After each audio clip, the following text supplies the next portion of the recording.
He kōna ipurangi tēnei nā te reo irirangi o Aotearoa. This podcast was made with funding from the Public Interest Journalism Fund. Kia ora.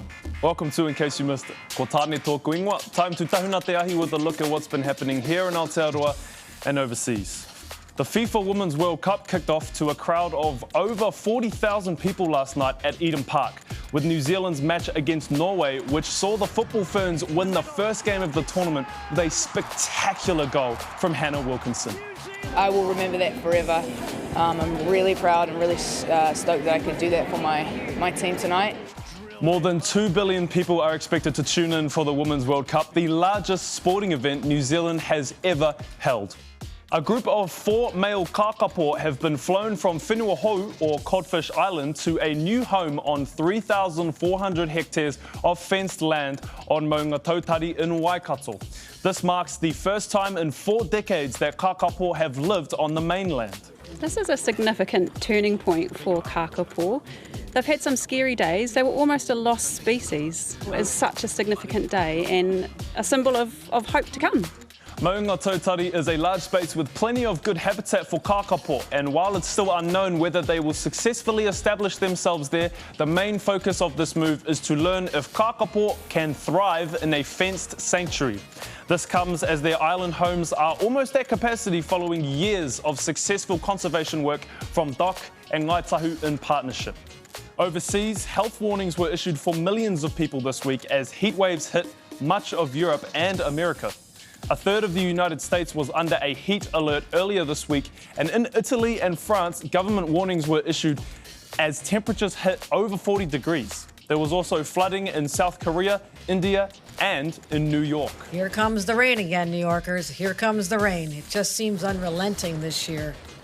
From extreme heat to rising sea levels, climate change is real. But what exactly are rising sea levels? You've probably heard about rising sea levels, but have you ever wondered what it means? Let's look at how it happens. As global temperature rises due to climate change, the ice above sea level is melting and running into the ocean, which makes the sea level rise. Plus, water expands as it gets warmer, so you can see why the global sea level has risen more than 17 centimetres in the last century. It might not seem like much, but every 3 centimetres of sea level rise covers 75 centimetres of beach. Also, Aotearoa sits on top of 2 tectonic plates, which are massive slabs of rock. And so as the plates shift, parts of Aotearoa move up and down. Naturally, the water levels will be much higher and more likely to flood in areas of Aotearoa that are moving downwards. In 2019, the group Climate Central put out a map showing the likely impact of rising sea levels, which showed within the next 30 years, many New Zealand towns and cities could face extensive flooding. So, what can we do? Firstly, we should all be more aware of what is happening as a result of climate change and how we and our whānau can reduce our carbon and household waste levels.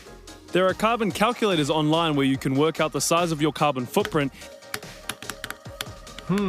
and make changes to reduce it.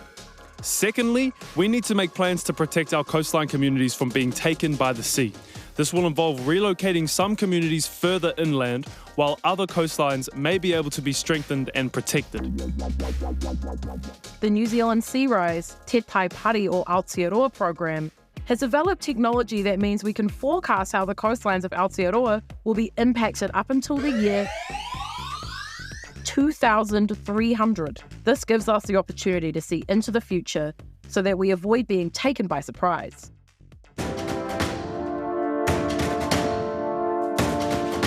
As they say, dogs are man's best friend, and that certainly was the case for an Australian sailor who was rescued by a Mexican tsunami after being adrift at sea with his dog for nearly 3 months. Timothy Shattuck said that he is grateful to be alive after setting foot on dry land for the first time since their ordeal began. Shattuck told the media that he and his dog had survived on raw fish and rainwater after a storm damaged his vessel and wiped out its electronics. Well, that's in case you missed it for this week. Thank you so much for joining us. Have a great weekend. Hei kona. This podcast was made with funding from the Public Interest Journalism Fund.